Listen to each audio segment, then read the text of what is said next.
नमस्कार, कल्पना voice channel में आप सभी का स्वागत है। आज की हमारी कहानी है अपमान। सुहानी के हाथों में मेहंदी से सजे हुए लाल चूड़ियों की खनक थी।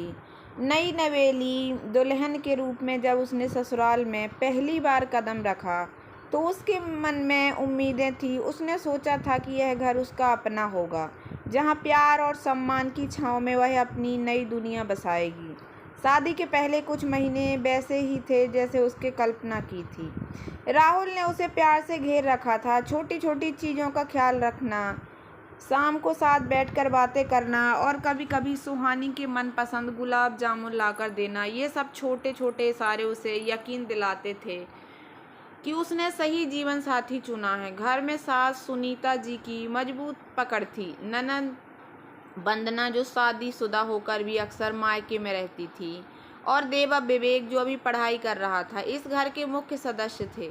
सुहानी को लगा कि वह सबको खुश रखेगी और बदले में उसे भी वही प्यार मिलेगा जो उसने अपनी माँ के घर में पाया था। लेकिन धीरे धीरे यह प्यार और अपनापन फीका पड़ने लगा। राहुल का व्यवहार बदलने लगा था। अब वह काम से लौटकर सीधे बिस्तर पर गिर पड़ता और सुहानी की बातों में कोई दिलचस्पी नहीं लेता। उसे लगा कि यह सब शादी के बाद की सामान्य बातें हैं। वह खुद को समझाती, शायद काम की थकान है, सब ठीक हो जाएगा। सुहानी ने शादी से पहले अंग्रेजी साहित्य में मास्टर्स करने का सपना देखा था। वह हमेशा से टीचर बनना चाहती थी, लेकिन ससुराल में कदम रखते ही उसे एहसास हो गया कि यहाँ उसकी पढ़ाई का कोई महत्व नहीं है।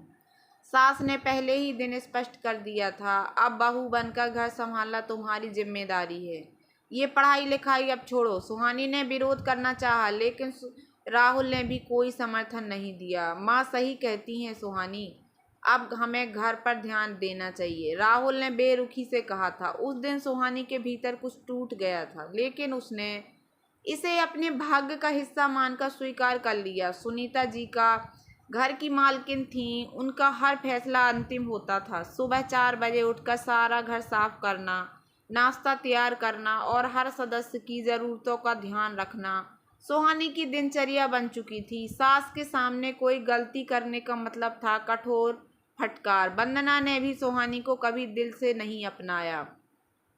वह हर समय उसे नीचा दिखाने का कोई मौका नहीं छोड़ती।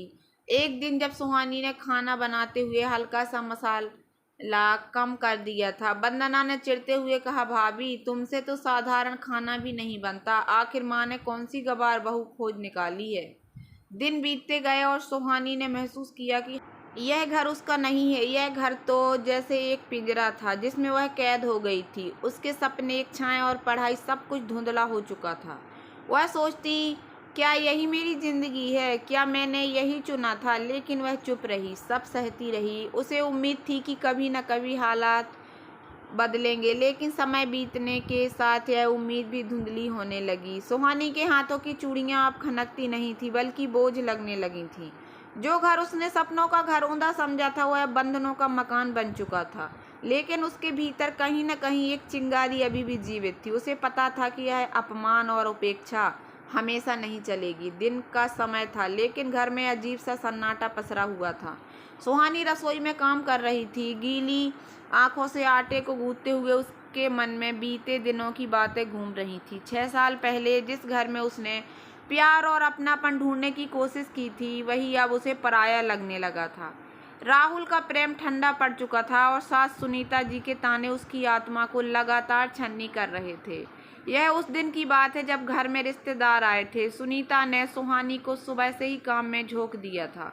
नाश्ता, खाना और सबकी चाय पानी का ध्यान रखना सुहानी बिना किसी शिकायत के सब करती रही।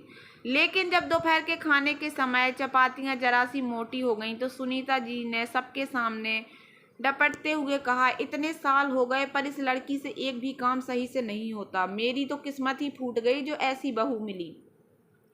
सुहानी की आंखें शर्म और अपमान से झुक गईं। वह कुछ बोलना चाहती थी, लेकिन उसकी आवाज़ गले में ही अटक गई। वह समझ गई कि इस घर में उसकी कोई इज्जत नहीं थी।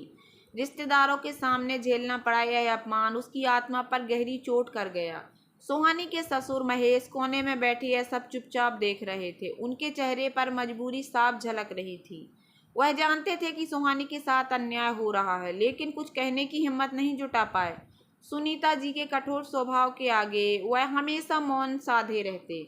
उनकी यही कमजोरी सुहानी के दिल को और तोड़ देती। एक बार जब सब सो चुके थे, महेश ने सुहानी से धीमी आवाज में कहा था, बेटा मुझे माफ कर देना, मैं कुछ कर नहीं पाता, लेकिन मैं जानता हूँ कि तुम गलत नहीं हो। सुहानी ने हल्की सी मुस्कान के साथ सिर हिलाया, लेकिन उसके भीतर की पीड़ा कम नहीं हुई। यह मौन समर्थन उसके घाव पर मरहम नहीं था, बल्कि उसकी बेबसी को और गहरा कर देता था। वंदना का व्यवहार सुहानी के लिए सबसे अधिक कष्टकारी था। वह जब भी मायके आती, सुहानी को नीचा दिखाने का कोई मौका नहीं छोड़ती। एक दिन जब सुहानी ने जल्दी जल्दी में हलवा बनाया और थोड़ी सी चीनी कम रह गई, तो वंदना ने ताने कसते हुए कहा, भाभी इतना भी नहीं आता, मुझे तो समझ नहीं आता कि भैया ने आपसे शादी क्यों की। मुझसे पूछ लेते तो मैं कोई अच्छी लड़की ढूंढ देती। सुहानी के मन में गुस्सा उबाल मारने लगा, लेकिन वह फिर भी चुप रही। वह जानती थी कि यहाँ कोई उसकी बात सुनने वाला नहीं है। हर अपमान, हर ताना सुहानी के भीतर एक चिंगारी को हवा दे रहा था। उसने सोचा था कि ससुराल उसका अपना घर होगा, लेकिन यहाँ तो उसे बस सहना ही था। लेकिन अब वह महसूस कर रही थी कि यह सहना हमेशा के लिए नहीं हो सकता। उसके भीतर कुछ बदल रहा था। वह जानती थी कि अगर वह खुद के लिए नहीं लड़ी तो वह हमेशा यूं ही कुचली जाती रहेगी। उस रात सुहानी ने चुपचाप अपनी डायरी निकाली और उसमें लिखा, मैं कमज़ोर नहीं हूँ, मैंने प्यार के लिए अपने सपने छोड़े थे, लेकिन अब समय आ गया है कि मैं अपने लिए खड़ी हूँ। यह घर मेरा पिंजरा नहीं बन सकता, मैं उड़ना चाहती हूँ और अब मैं अपने पंखों को बिखेरने नहीं दूंगी। सुहानी के भीतर एक नया संकल्प जन्म ले चुका था। अब वह अपनी ज़िंदगी को अपने तरीके से जीने का फैसला कर चुकी थी। सुबह का समय था। सुहानी ने हमेशा की तरह सबसे पहले उठकर रसोई संभाल ली। चाय बनाते हुए उसके चेहरे पर एक अजीब सी शांति थी, लेकिन भीतर ही भीतर वह एक नई ऊर्जा महसूस कर रही थी। आज से वह कुछ बदलेगी। आज से वह सिर्फ सहने वाली बहू नहीं रहेगी। सुनीता जी जब रसोई में आईं तो हमेशा की तरह उन्होंने एक आदेश दिया, आज रिश्तेदार आ रहे हैं, सुबह के नाश्ते में पराठे बना लेना और लंच में पनीर। विवेक की पसंद का ख्याल रखना। सुहानी ने उनकी बात सुनी, पर इस बार बिना किसी हड़बड़ाहट के बोली, माँ जी पराठे और पनीर बना दूंगी, लेकिन मुझे आज थोड़ी देर के लिए बाहर जाना है, डॉक्टर से मिलना है। सुनीता जी का चेहरा सख्त हो गया। वह गुस्से से बोली, डॉक्टर से मिलना? ये सब काम कौन करेगा? पहले घर संभालना सीखो, फिर बाहर जाने की बात करना। सुहानी ने शांत स्वर में कहा, माँ जी मैंने सालों तक बिना किसी शिकायत के सब संभाला, अब अपनी सेहत का ध्यान रखना भी जरूरी है। मैं काम पूरा करके ही जाऊंगी। सुनीता जी को उसकी इस नई दृढ़ता पर अचंभा हुआ। सुहानी की आंखों में कुछ बदला हुआ था। वह कुछ पल के लिए सन्न रह गई, फिर ताना कसते हुए बोली, जाओ जितना उड़ना है उड़ लो, लेकिन ये घर संभालना तुम्हारी जिम्मेदारी है। सुहानी ने पहली बार ताने का जवाब नहीं दिया। वह चुपचाप रसोई के काम में लग गई, लेकिन इस बार उसकी चुप्पी में एक अलग ही ताकत थी। महेश पास के कमरे से यह सब देख रहे थे। सुहानी की बदली हुई मुद्रा ने उन्हें सोचने पर मजबूर कर दिया। वह अब भी कुछ कहने का साहस नहीं कर सके, लेकिन उनके दिल में सुहानी के प्रति सम्मान बढ़ गया था। कुछ देर बाद वंदना आई। उसने अपनी चिरपरिचित आदत के अनुसार कटाक्ष किया, भाभी आजकल तो आप बड़ी बहादुर हो रही हैं, लगता है कुछ नया करने का इरादा है। सुहानी ने मुस्कुराते हुए कहा, हाँ वंदना, नया इरादा है, अपने लिए जीने का। सबकी खुशियों का ध्यान रखते रखते मैं खुद को भूल गई थी, अब थोड़ी खुद की भी परवाह करूंगी। वंदना अवाक रह गई। उसने सोचा नहीं था कि सुहानी इतने सदे हुए शब्दों में जवाब देगी। शाम को जब राहुल घर आया तो सुनीता जी ने सारी बातें उसे बता दी। राहुल ने गुस्से में सुहानी से कहा, तुमने माँ को जवाब कैसे दिया? क्या हो गया है तुम्हें? सुहानी ने संयमित होकर जवाब दिया, राहुल मैं तुम्हारी पत्नी हूँ, नौकरानी नहीं। मैंने हमेशा इस घर के लिए सब कुछ किया, लेकिन अब मुझे अपने लिए भी थोड़ा वक्त चाहिए। इसमें गलत क्या है? राहुल के पास कोई जवाब नहीं था। सुहानी की आवाज़ में ऐसा आत्मविश्वास था जो उसने पहले कभी नहीं देखा था। वह झुंझला कर चला गया, लेकिन सुहानी ने महसूस किया कि उसने अपने हक के लिए सही कदम उठाया है। रात को उसने अपनी डायरी में लिखा, आज मैंने पहली बार अपनी आवाज़ उठाई, यह शुरुआत है। मुझे पता है यह आसान नहीं होगा, लेकिन अब मैं पीछे नहीं हटूंगी। मेरी लड़ाई खुद से है और मैं इसे जीत कर ही दम लूंगी। सुहानी का विद्रोह अब सिर्फ उसकी आत्मा का आह्वान नहीं था, यह उसके अस्तित्व की नई पहचान बन चुका था। सुहानी की जिंदगी में बदलाव की लहर आ चुकी थी। रसोई में काम करते हुए, घर की सफाई करते हुए अब उसकी आंखों में एक अलग ही चमक थी।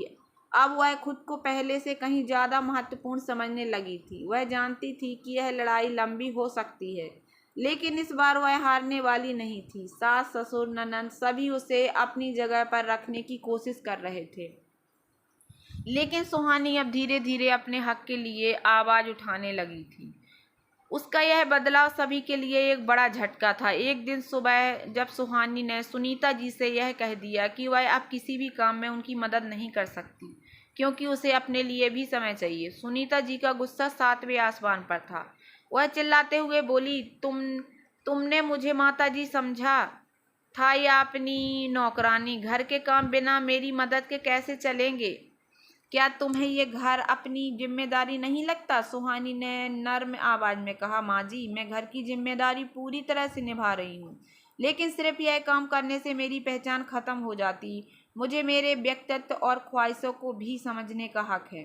सुनीता भड़क गई, तुम कौन होती हो अपने लिए समय मांगने वाली? ये घर किसी एक इंसान के इशारे पर नहीं चलता, तुम समझ रही हो ना? सुहानी ने शांत रहते हुए जवाब दिया, मैं समझ रही हूँ माँ जी, लेकिन यह घर सबकी मेहनत से चलता है और मैं अपनी मेहनत में कोई कमी नहीं रखती। यह जवाब सुनकर सुनीता जी चुप हो गईं, लेकिन उनका दिल सुहानी के प्रति और भी कठोर हो गया। वह जानती थी कि इस लड़की में अब पहले जैसी चुप्पी नहीं रही। सुहानी की आवाज़ अब केवल घर वालों तक सीमित नहीं थी। राहुल ने अपनी पत्नी के इस बदलाव को लेकर गहरी चिंता जताई। एक दिन उसने सुहानी से कहा, तुमने क्या कर दिया है? घर में अशांति मचा दी है। मुझे तुमसे ये उम्मीद नहीं थी। तुमने माँ को और बाकी सबको भी नाराज कर दिया। क्या तुम नहीं समझती कि तुमसे सबसे ज़्यादा उम्मीदें हैं? सुहानी ने धीरे से कहा, राहुल, उम्मीदें तो हमसे सब रखते हैं, लेकिन हमें अपनी उम्मीदें कभी पूरा करने का मौका नहीं मिलता। मैंने अब अपनी उम्मीदें जगाई हैं, मैं और नहीं झेल सकती। राहुल तंग आकर बोला, तुम नहीं समझ रही हो सुहानी, ये घर, ये परिवार तुमसे ज़्यादा मुझसे जुड़ा है। अगर तुमने ज़्यादा वक्त लिया बाहर जाने के लिए या अपनी इच्छाओं को पूरा करने के लिए, तो यह सब डगमगा सकता है। सुहानी का दिल अब तड़प रहा था, लेकिन उसने अपनी आवाज़ को शांत रखते हुए कहा, राहुल, मुझे किसी चीज़ का डर नहीं। मुझे सिर्फ ये डर है कि कहीं मेरे सपनों को ख़त्म करने के लिए मुझे फिर से चुप करा ना दिया जाए। वंदना और विवेक भी पीछे नहीं थे। वे सुहानी की बदलती हुई स्थिति को लेकर उसकी चुटकी लेते रहते थे। वंदना ने एक दिन सुहानी से कहा, तो भाभी, अब तुम्हें डॉक्टर के पास जाना है? कहीं यह तो नहीं कि तुम किसी और के साथ वक्त बिताने जा रही हो? सुहानी ने उसकी बातों को नज़रअंदाज करते हुए जवाब दिया, वंदना, अगर किसी ने अपनी ज़िंदगी को अपनी शर्तों पर जीने का फैसला किया है तो तुम्हें उससे डरने की ज़रूरत नहीं। मैं जानती हूँ कि मुझे क्या करना है और किसके साथ करना है। वंदना चुप हो गई, लेकिन उसके मन में सुहानी के प्रति नफरत और बढ़ गई। महेश, जो हमेशा से चुप रहते थे, अब सुहानी को कुछ अलग ही नज़रिए से देखने लगे थे। उन्होंने देखा कि सुहानी में अब वह आत्मविश्वास था जो पहले कभी नहीं था। वह जानते थे कि अगर सुहानी का यही हौसला बना रहा तो एक दिन यह घर पूरी तरह बदल जाएगा। एक दिन महेश ने सुहानी से कहा, तुमने जो फैसला लिया है वह सही है। मुझे पता है कि तुम्हें अपनी जगह बनाने के लिए कई मुश्किलों का सामना करना पड़ेगा, लेकिन तुम्हारी मेहनत और समझदारी कभी बेकार नहीं जाएगी। अगर तुम चाहो तो मैं तुम्हारे साथ हूँ। सुहानी ने हैरान होते हुए कहा, पापा जी, आप भी? महेश मुस्कुराए और कहा, हाँ, मुझे लगता है कि अब इस घर में कोई बदलाव आना चाहिए और वह बदलाव तुम हो। उस रात सुहानी ने अपनी डायरी में लिखा, आज मैंने कई ताने सुने, कई धकियाए गए शब्दों का सामना किया, लेकिन मुझे अब कोई फर्क नहीं पड़ता। मुझे जो करना है वह मैं करूँगी। मुझे यह समझ में आ चुका है कि केवल मेरे अंदर वह ताकत है जिससे मैं खुद को पहचान सकूं। यह तूफान आ चुका है और अब यह मुझे किसी भी सागर में डूबने नहीं देगा। सुहानी के भीतर जो तूफान उठा था उसकी आहट अब साफ सुनाई दे रही थी। यह तूफान अब न सिर्फ उसकी ज़िंदगी बल्कि उसके घर, परिवार और रिश्तों को भी बदलने वाला था। सुहानी के जीवन में अब एक नया मोड़ आ चुका था। उस दिन से जब उसने अपनी आवाज़ उठाई, उसके भीतर एक आत्मविश्वास का आगाज हुआ था जो पहले कभी महसूस नहीं हुआ था। हर दिन वह अपने हक के लिए लड़ती रही, अपने सपनों को पूरा करने की राह में आने वाली दीवारों को तोड़ती रही, लेकिन यह रास्ता इतना आसान नहीं था। सुनीता जी के लिए यह सब स्वीकार करना बहुत कठिन था। वह हर पल सुहानी को घेरने की कोशिश करती, घर के छोटे छोटे कामों को लेकर सुहानी से तंग आकर वह उसे ताने देती। एक दिन जब सुहानी सोफे पर बैठी थी और अपने काम की लिस्ट बना रही थी, सुनीता जी आकर खड़ी हो गईं और गुस्से में बोलीं, तुम अब घर की कोई चिंता नहीं करती हो, हमेशा अपने कामों में डूबी रहती हो। क्या तुम नहीं समझती कि घर की महिला को हर समय सक्रिय रहना चाहिए? सुहानी ने गहरी सांस ली और शांतिपूर्वक जवाब दिया, माँ जी, मैं घर के कामों को नज़रअंदाज नहीं कर रही हूँ, लेकिन मुझे अपने ख्वाबों को पूरा करने का भी हक है। अगर मैं खुद को खो दूंगी तो इस घर का भी कोई फ़ायदा नहीं होगा। सुनीता जी ने खींचते हुए कहा, ख्वाबों की बात मत करो, तुम्हारे ख्वाबों से हमारे घर का क्या होगा? सुनीता ने सिर झुकाए बिना कहा, माँ जी, ख्वाबों से ही घर चलता है। अगर मैं खुद को ढूंढने की कोशिश कर रही हूँ तो इसका मतलब यह नहीं कि घर की जिम्मेदारियों से भाग रही हूँ। मैं दोनों को बराबर से संभाल सकती हूँ। राहुल को अब सुहानी के इन बदलाव से परेशानी होने लगी थी। उसे लगने लगा था कि उसकी पत्नी अब घर के भीतर उसकी नहीं बल्कि अपनी ही दुनिया में खोई हुई है। एक शाम जब वे दोनों रसोई में साथ बैठकर चाय पी रहे थे, राहुल ने कहा, सुहानी, मुझे लगता है तुम अब घर पर कम ध्यान दे रही हो। काम की बजाय तुम अपनी योजनाओं में ज़्यादा व्यस्त रहती हो। क्या तुम नहीं जानती कि ये बदलाव हमें सिर्फ नुकसान ही पहुंचाएंगे? सुहानी ने चाय का कप रखते हुए कहा, राहुल, मैं इस घर की एक अहम सदस्य हूँ और इस घर की हर जिम्मेदारी का ध्यान रख रही हूँ, लेकिन अब मैं खुद को पहचानना चाहती हूँ। मैं एक इंसान हूँ, ना कि सिर्फ पत्नी और बहू। राहुल ने थोड़ा रुकते हुए कहा, क्या तुम अपने सपनों के लिए इस घर को छोड़ने को तैयार हो? सुहानी ने बिना हिचकिचाए कहा, मैंने तो कभी यह नहीं कहा कि घर छोड़ दूंगी, लेकिन मैं यह ज़रूर कह सकती हूँ कि मैं अब किसी के दबाव में नहीं जी सकती। मेरे सपने भी उतने ही महत्वपूर्ण हैं जितना तुम्हारा परिवार। मैं उन्हें पूरे करने का पूरा हक रखती हूँ। राहुल चुप हो गया, लेकिन उसका मन थोड़ा चिंतित था। उसे यह विचार समझ में तो आ रहा था, लेकिन उसकी अपनी परंपरा और परिवार की जिम्मेदारियों का दबाव उसे अंदर से उलझा रहा था। वंदना और विवेक ने हमेशा से सुहानी का मजाक उड़ाया था, लेकिन अब उनकी बातें और ताने और भी तीव्र हो गए थे। वंदना ने एक दिन सुहानी से कहा, तुम अगर इतने ही आत्मनिर्भर बनना चाहती हो तो क्यों नहीं घर छोड़ देती? घर के काम और परिवार को छोड़ने का क्या फ़ायदा? तुम अपना समय बेकार ही चीज़ों में गंवा रही हो। क्या तुम्हें लगता है तुम अपनी नौकरी करोगी और घर की जिम्मेदारी निभाओगी? सुहानी ने उसे शांतिपूर्वक देखा और कहा, वंदना, किसी के जीवन को इतना संकीर्ण मत देखो। अगर मुझे बाहर काम करने का मौका मिल रहा है तो इसका मतलब यह नहीं कि मैं घर की जिम्मेदारियों को नज़रअंदाज कर दूंगी। मैं दोनों को अच्छी तरह से निभा सकती हूँ। राहुल, जो हमेशा अपनी बहन का पक्ष लिया करता था, अब चुप था। उसे लगता था कि सुहानी ने जो निर्णय लिया वह सही है, लेकिन वह अभी तक उसकी हिम्मत का समर्थन नहीं कर पा रहा था। सुहानी की स्थिति अब और भी मजबूत हो चुकी थी। वह दिन प्रतिदिन अपने सपनों को पूरा करने के रास्ते पर कदम बढ़ा रही थी। उसने छोटे मोटे जॉब्स करने शुरू किए, जिससे उसे आत्मनिर्भर होने का अनुभव हुआ। धीरे धीरे वह अपने लिए एक अलग पहचान बनाने में सफल हो रही थी। एक दिन उसने फैसला किया कि वह अब अपनी कला को और भी ज़्यादा आगे बढ़ाएगी।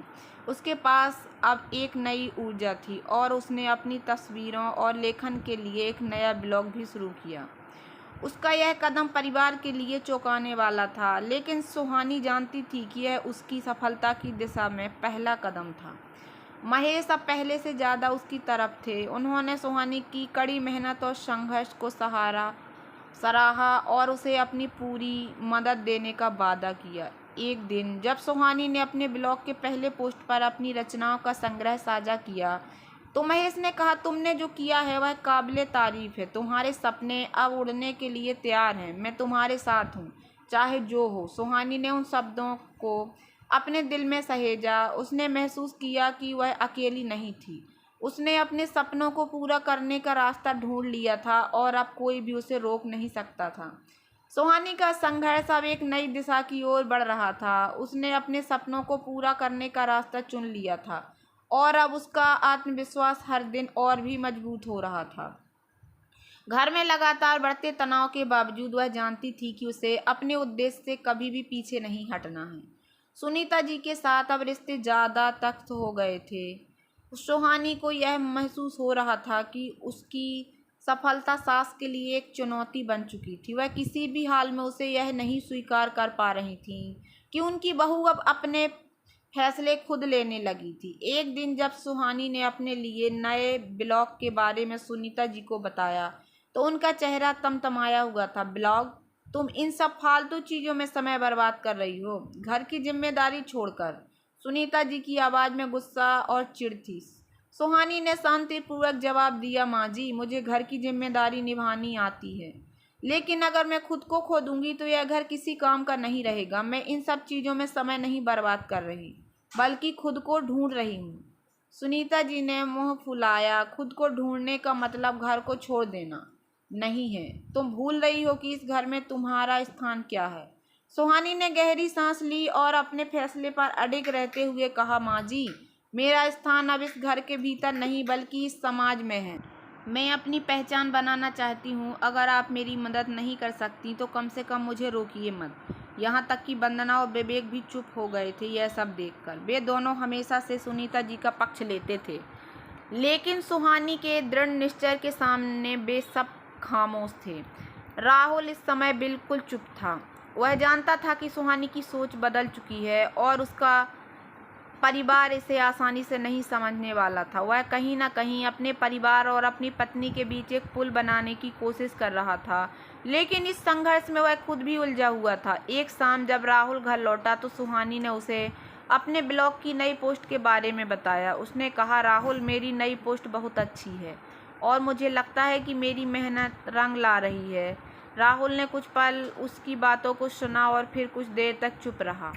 आखिरकार उसने कहा, तुमने बहुत अच्छा किया, लेकिन मैं जानता हूँ कि इस रास्ते में बहुत कठिनाइयाँ आएंगी। तुम्हें यह सब अकेले नहीं करना होगा।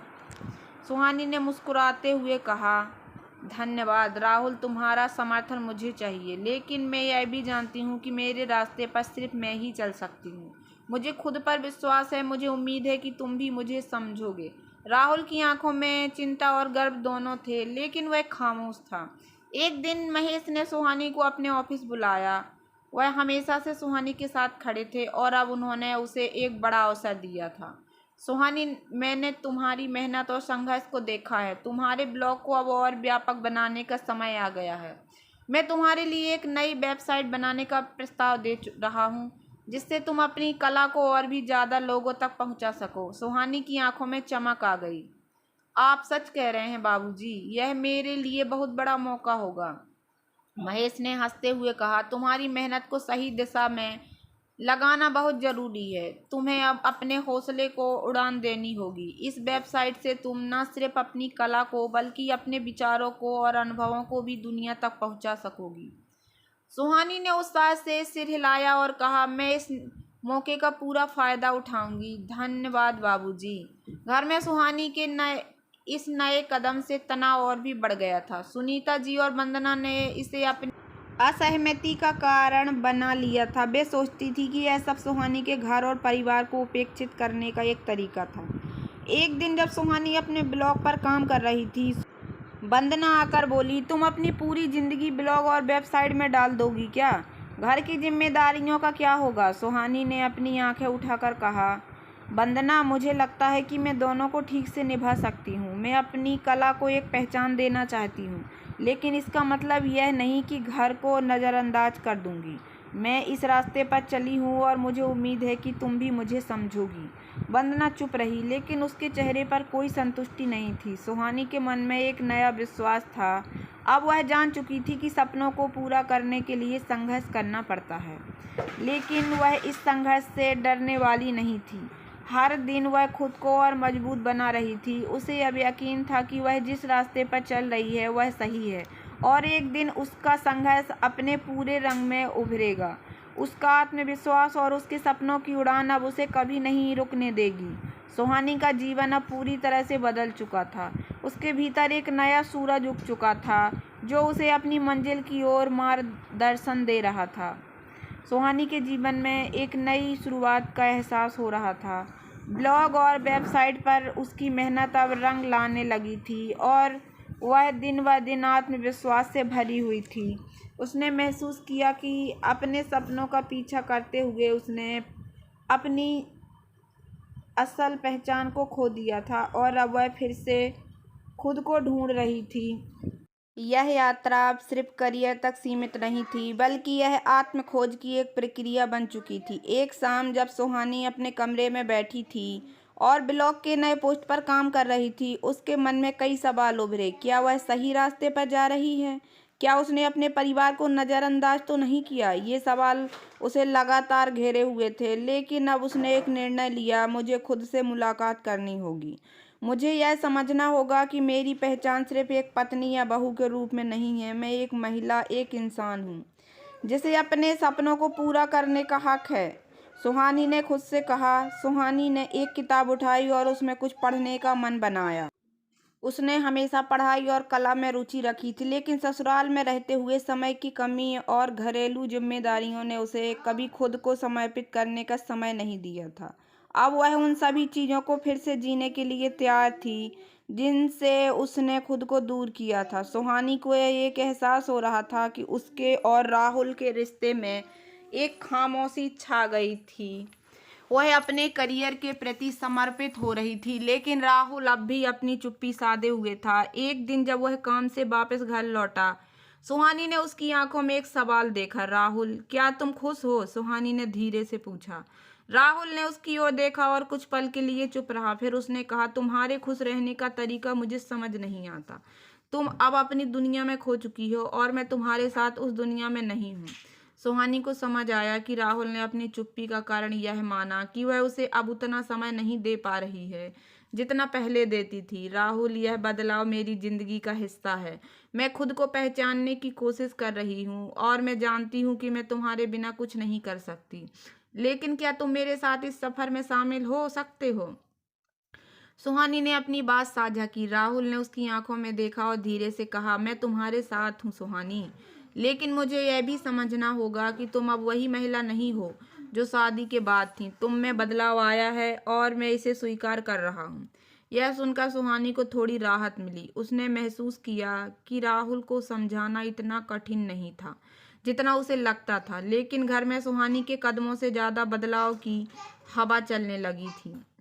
सुनीता जी और वंदना ने इसे अपनी असहमति का कारण बना लिया था। वे यह नहीं समझ पा रही थी कि सुहानी अब एक अलग दिशा में क्यों जा रही थी। क्या यह क्या है सुहानी? अब तुम अपने काम को ही अपना जीवन बना चुकी हो? सुनीता जी ने कड़ी आवाज में पूछा। सुहानी ने शांतिपूर्वक उत्तर दिया, माँ जी, मेरा जीवन पहले से परिवार के इर्द गिर्द घूमता था, लेकिन अब मैं खुद को खोज रही हूँ। मैं यह नहीं कह रही कि परिवार से बढ़कर कुछ है, लेकिन मुझे खुद को भी जीने का हक है। वंदना ने कहा, लेकिन तुम्हारे ब्लॉग और वेबसाइट से घर की जिम्मेदारियां कहाँ जाएंगी? क्या तुमने कभी सोचा है कि राहुल को इससे कितना नुकसान हो सकता है? सुहानी ने बिना उत्तेजित हुए कहा, वंदना, मुझे लगता है कि हर किसी को अपनी राह खोजने का हक है। मैं घर की जिम्मेदारियां निभा रही हूँ, लेकिन इसका मतलब यह नहीं है कि मैं अपनी पहचान खो दूँ। सुनीता जी का चेहरा तमतमाया हुआ था, लेकिन सुहानी ने अपनी बात कह दी थी। उसे अब किसी की सहमति की जरूरत नहीं थी। सुहानी के दिल में एक नया उत्साह था। उसने अपनी पहचान को फिर से जीने का संकल्प लिया था। अब वह न सिर्फ एक पत्नी, एक बहू या एक माँ थी, बल्कि एक महिला थी जिसने खुद को फिर से ढूंढ लिया था। उसने तय किया था कि वह अपनी वेबसाइट को एक नई दिशा में ले जाएगी। उसे यकीन था कि अगर उसने अपनी कला और अपने विचारों को सही तरीके से दुनिया तक पहुंचाया तो वह न सिर्फ अपने सपनों को पूरा कर पाएगी, बल्कि दूसरों को भी प्रेरित कर सकेगी। सुहानी ने फिर से अपने ब्लॉग पर एक नई पोस्ट डाली, खुद से मुलाकात करना कभी देर नहीं होती, क्योंकि जब तक हम खुद को नहीं समझते तब तक हम किसी और को पूरी तरह से नहीं समझ सकते। यह शब्द सुहानी की आत्म खोज की यात्रा को संजोने का प्रतीक बन गए थे। सुहानी के दिल में एक अजीब सी हलचल थी। अब जब उसने अपने सपनों को जीने का रास्ता चुन लिया था, तो घर के लोग, खासकर सुनीता जी और वंदना, इस बदलाव से खुश नहीं थे। हालांकि राहुल ने उसे धीरे धीरे समर्थन देना शुरू कर दिया था, लेकिन सुहानी जानती थी कि ससुराल में उसके निर्णय को पूरी तरह से स्वीकार करना आसान नहीं होगा।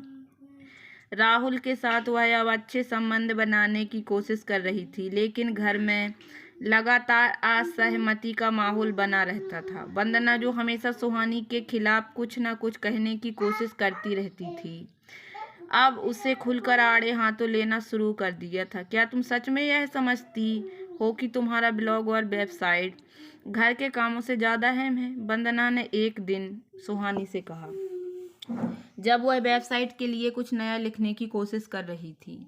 सुहानी ने उसकी बात को नज़रअंदाज करते हुए अपने काम पर ध्यान दिया, लेकिन वंदना की आवाज़ ने उसे फिर से झकझोर दिया। तुम्हारी पूरी जिंदगी घर, बच्चे और राहुल के आसपास घूमती थी, अब अचानक यह कौन सा बदलाव आया है? वंदना ने फिर से पूछा। सुहानी को गुस्सा आ गया, लेकिन उसने ठान लिया कि वह शांत रहेगी। उसने धीरे से कहा, वंदना, तुम्हें समझने की जरूरत है कि मेरी पहचान सिर्फ घर तक सीमित नहीं हो सकती। मैं अपना जीवन, अपना काम और अपनी इच्छाएं भी पूरा करना चाहती हूँ। वंदना ने उसका मजाक उड़ाया। तुम ये सब करने की कोशिश करती हो, लेकिन क्या तुम सोचती हो कि राहुल और हम सब तुम्हारे बिना ठीक रह सकते हैं? सुहानी के भीतर गहरी बेचैनी महसूस हुई, लेकिन उसने फिर भी संयम बनाए रखा। वह जानती थी कि वंदना का यह व्यवहार उसकी चिंता और ईर्ष्या से आ रहा था। उसने फिर से अपनी आंखें काम पर लगाईं और वंदना की बातों को दिल से ना लिया। सुनीता जी, जो हमेशा शांत रहती थी, इस बदलाव से परेशान थी। उनका चेहरा कभी न कभी विरोध में बदल जाता था, लेकिन वह सीधे तौर पर कुछ नहीं कहती थी। उनकी चुप्पी सुहानी के लिए सबसे ज़्यादा मुश्किल थी। एक दिन जब राहुल ऑफिस से वापस आया तो उसने देखा कि सुनीता जी और सुहानी के बीच कोई बातचीत नहीं हो रही थी। यह चुप्पी उसकी आंखों में चुभ रही थी। माँ, क्या बात है? तुम दोनों क्यों चुप हो? राहुल ने पूछा। सुनीता जी ने लंबी सांस ली और कहा, बस कुछ नहीं बेटा, बस इतना महसूस होता है कि सुहानी अब हमारी दुनिया में नहीं रही। वह अब अपनी दुनिया में खो गई है। राहुल ने सुहानी की ओर देखा और फिर सुनीता जी से कहा, माँ, अगर सुहानी अपनी दुनिया में खुश है तो यह हमारी चिंता का विषय क्यों बन रहा है? हमें उसे उसके सपने जीने देने चाहिए। सुनीता जी चुप रहीं, लेकिन सुहानी को उसके चेहरे पर संतोष का कोई संकेत नहीं था। वह जानती थी कि सुनीता जी उसे पूरी तरह से नहीं समझ पा रही थी, फिर भी उन्होंने कोई विरोध नहीं किया था। एक दिन राहुल ने खुद एक निर्णय लिया। वह जानता था कि उसे सुहानी का साथ देना होगा, क्योंकि उसकी खुशहाली में ही घर की खुशहाली छुपी थी। उसने अपनी पत्नी को सपोर्ट करने के लिए एक कदम और आगे बढ़ाया। सुहानी, मुझे समझ में आता है कि तुम अपनी पहचान को फिर से ढूंढ रही हो। मैं तुम्हारे साथ हूँ और अब मैं भी तुम्हें वक्त देना चाहता हूँ, राहुल ने एक दिन शाम को कहा। सुहानी को यह सुनकर बहुत अच्छा लगा। यह वही शब्द थे जो वह सुनना चाहती थी, लेकिन अब वह नहीं जानती थी कि यह बदलाव घर में सबके लिए कितना मुश्किल होगा। वहीं वंदना और सुनीता जी के बीच सुहानी के फैसले को लेकर खामोशी बढ़ने लगी। वंदना ने तो यह निर्णय ले लिया था कि वह कभी भी सुहानी को खुश नहीं देख सकती, लेकिन सुनीता जी के साथ संबंधों में धीरे धीरे बदलाव आने लगे थे। एक दिन जब सुनीता जी ने सुहानी को कुछ जरूरी घरेलू काम करने को कहा, सुहानी ने शांति से जवाब दिया, माँ जी, मैं सब काम करूँगी, लेकिन क्या आप मेरी मदद कर सकती हैं? मैं वेबसाइट पर एक नई पोस्ट लिखने जा रही हूँ। सुनीता जी ने एक पल के लिए उसे देखा और फिर कहा, ठीक है बिटिया, मैं तुम्हारे काम में दखल नहीं दूंगी। तुम जो कर रही हो उसे पूरा करो। सुहानी को यह सुनकर बहुत अच्छा लगा और वह जानती थी कि इस छोटे से बदलाव ने उसे बहुत बड़ी राहत दी थी। वह जानती थी कि अब धीरे धीरे उसके परिवार वाले भी उसे समझने लगे थे। हालांकि सुहानी को यह भी महसूस हो रहा था कि घर में कुछ ऐसे लोग हैं जो उसकी सफलता और बदलाव को कभी नहीं समझ सकते। वंदना का विरोध और सुनीता जी की चुप्पी दोनों ही उसे कभी कभी कचोटते थे, लेकिन उसने ठान लिया था कि वह किसी के विरोध से डरने वाली नहीं थी। सुहानी अब यह समझ चुकी थी कि सफलता का मतलब सिर्फ बाहरी दुनिया में पहचान पाना नहीं, बल्कि अपनी आंतरिक दुनिया में संतुलन बनाना भी उतना ही महत्वपूर्ण है। सुहानी अब पहले से ज़्यादा मजबूत महसूस कर रही थी, लेकिन घर में इस बदलाव के असर से वह परेशान भी थी। वंदना और सुनीता जी के साथ उसके रिश्ते अब एक नए मोड़ पर आ चुके थे। सुनीता जी के चुप रहने से उसे एक अजीब सा असंतुलन महसूस हो रहा था, जबकि वंदना की प्रतिद्वंद्विता अब खुलकर सामने आ चुकी थी। वंदना अब खुलकर सुहानी के खिलाफ आ चुकी थी। वह सुहानी के काम में हस्तक्षेप करने का कोई मौका नहीं छोड़ती थी। एक दिन वंदना ने खींचते हुए कहा, तुम यह सब करना चाहती हो, लेकिन क्या तुम्हें नहीं लगता कि तुम्हारे काम की कोई अहमियत नहीं है? राहुल तुम्हें क्या समझेगा? राहुल मुझे समझता है वंदना। सुहानी ने फिर से खुद को शांत रखा। हमारे बीच बात हो चुकी है और वह मेरा समर्थन करता है। यह सुनकर वंदना चुप हो गई, लेकिन सुहानी ने महसूस किया कि वंदना का विरोध अब और तीव्र हो गया था। शायद वह इस बदलाव को स्वीकार नहीं कर पा रही थी। सुनीता जी ने हमेशा चुप रहना पसंद किया था, लेकिन अब उनके साथ संबंधों में एक हल्का सा बदलाव महसूस होने लगा था। एक शाम जब सुहानी और राहुल रसोई में थे तो सुनीता जी पास आकर सुहानी से कुछ बोली। बिटिया, जब तुम ब्लॉग पर लिखती हो तो क्या तुम हमें भी कुछ सिखाने का सोचती हो? सुहानी ने चौंकते हुए उनकी ओर देखा। सुनीता जी के चेहरे पर एक हल्की सी मुस्कान थी, जैसे वह उसे किसी नए रास्ते पर चलने की अनुमति दे रही हो। माँ जी, आप भी ब्लॉग पर लिख सकती हैं, सुहानी ने हंसते हुए कहा। आपका अनुभव बहुत कीमती है और अगर आप चाहें तो मैं आपके लिए एक खास पेज भी बना सकती हूँ। सुनीता जी ने सिर हिलाया। नहीं बिटिया, मैं नहीं लिख सकती, लेकिन तुम जो कर रही हो वो अच्छा है। मुझे उम्मीद है कि तुम अपने रास्ते पर आगे बढ़ोगी। सुहानी को उनकी बातों से गहरी राहत दी। सुनीता जी ने दिल में कोई न कोई स्वीकृति दी जो उससे अब तक कभी व्यक्त नहीं की थी। वह यह छोटे छोटे संकेत सुहानी के लिए बहुत मायने रखते थे और उसने महसूस किया कि वह अकेली नहीं है। राहुल ने धीरे धीरे सुहानी के लिए अपनी सोच को बदल लिया था। अब वह उसे न केवल घर की जिम्मेदारियों को समझने के रूप में देखता था, बल्कि उसकी भावनाओं और आकांक्षाओं का भी सम्मान करता था। एक दिन जब राहुल ने देखा कि सुहानी अपनी वेबसाइट को अपडेट कर रही थी, तो उसने बिना किसी टिप्पणी के उसके पास जाकर उसे चाय दी। तुम बहुत अच्छा कर रही हो सुहानी, राहुल ने धीरे से कहा। मैं जानता हूँ कि तुम्हारे लिए यह सब आसान नहीं है, लेकिन तुम जिस तरीके से इसे संभाल रही हो वह काबिले तारीफ है। सुहानी ने चाय का कप हाथ में लिया और मुस्कुराते हुए कहा, मैं बस अपनी पहचान खोज रही हूँ राहुल, और अगर तुम मुझे अपनी समर्थन देते हो तो मुझे पूरा यकीन है कि मैं सफल हो सकती हूँ। राहुल ने उसकी आंखों में एक तरह की उम्मीद देखी और कहा, तुम हमेशा मेरी प्रेरणा रही हो और मैं तुम्हारे साथ हूँ, चाहे जो भी हो। सुहानी अब यह समझ चुकी थी कि सफलता और परिवार दोनों के बीच संतुलन बनाए रखना कोई आसान काम नहीं था।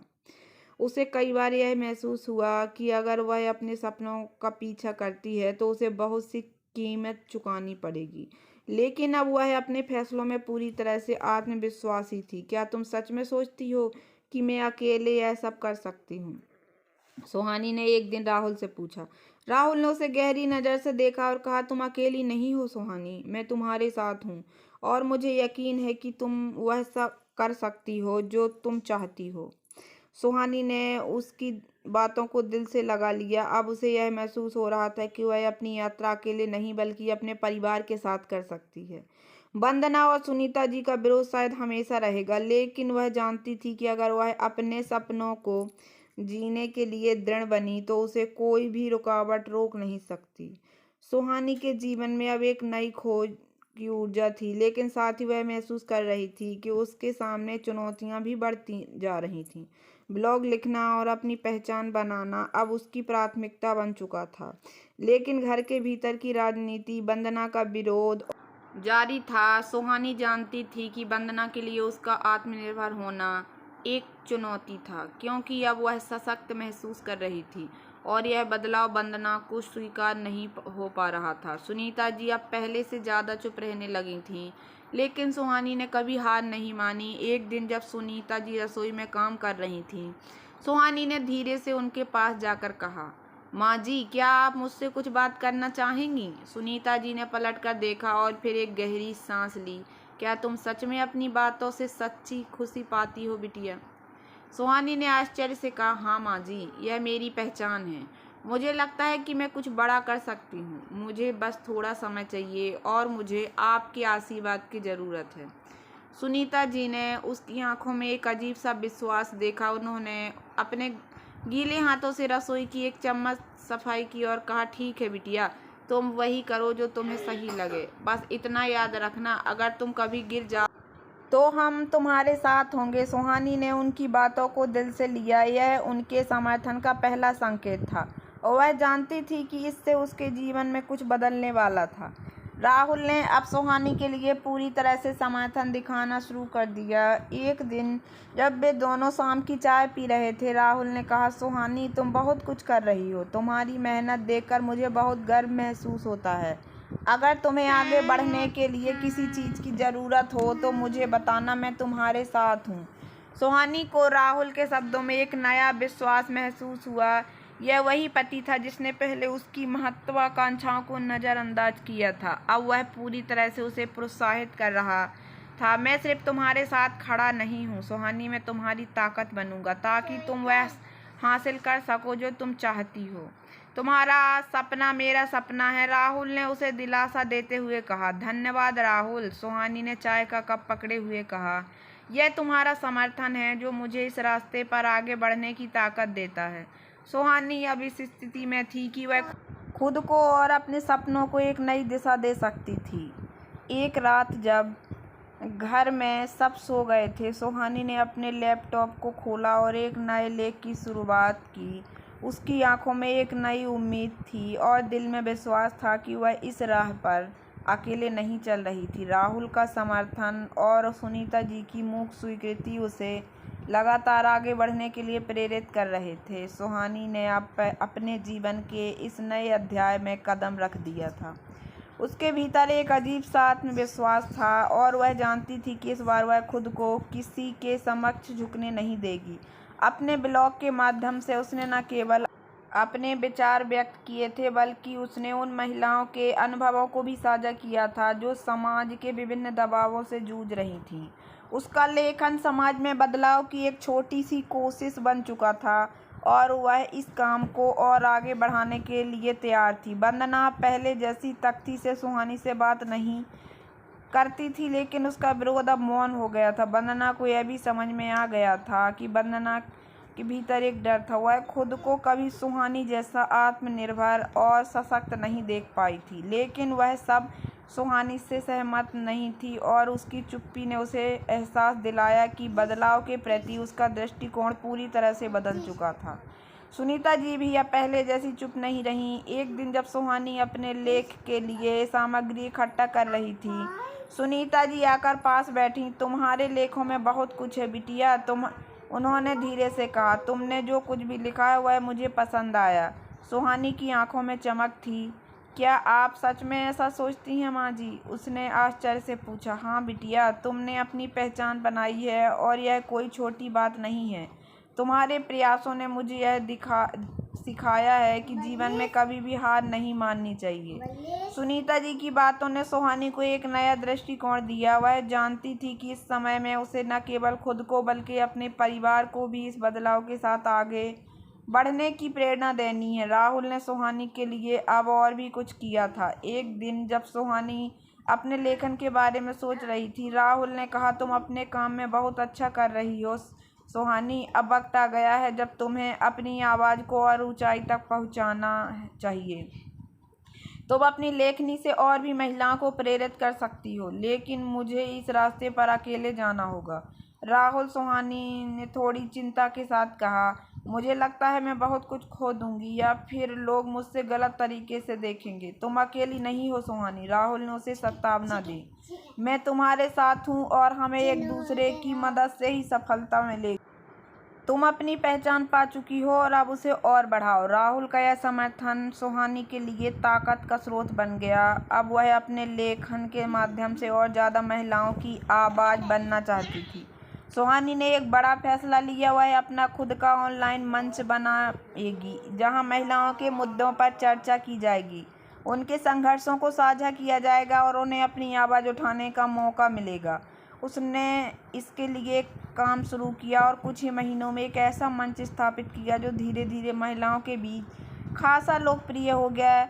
यह हर महिला का अपना अनुभव था और सुहानी के मंच ने उन्हें एक ऐसा स्थान दिया जहां वे अपनी कहानियां साझा कर सकती थी, एक दूसरे का समर्थन कर सकती थी। यह न केवल सुहानी के लिए बल्कि हर उस महिला के लिए एक बड़ा परिवर्तन था जो समाज के द्वारा दबाई गई थी। सुहानी ने वह सब हासिल किया था जो उसने कभी सोचा भी नहीं था। उसने खुद को परिवार की जिम्मेदारियों के बीच संतुलित किया और समाज में अपनी एक अहम जगह बनाई। वह अब न केवल एक पत्नी और माँ थी बल्कि एक प्रेरणा भी बन चुकी थी जो समाज की बदलती तस्वीर को दर्शाती थी। उसके घर में अब सास सुनीता जी और ननंद वंदना की चुप्पी नहीं थी। वे अब सब उसे न केवल परिवार का हिस्सा मानती थी बल्कि उसकी सफलता को भी सराहती थी। वंदना अब सुहानी से प्रेरित होकर अपने जीवन में बदलाव लाने की कोशिश करने लगी।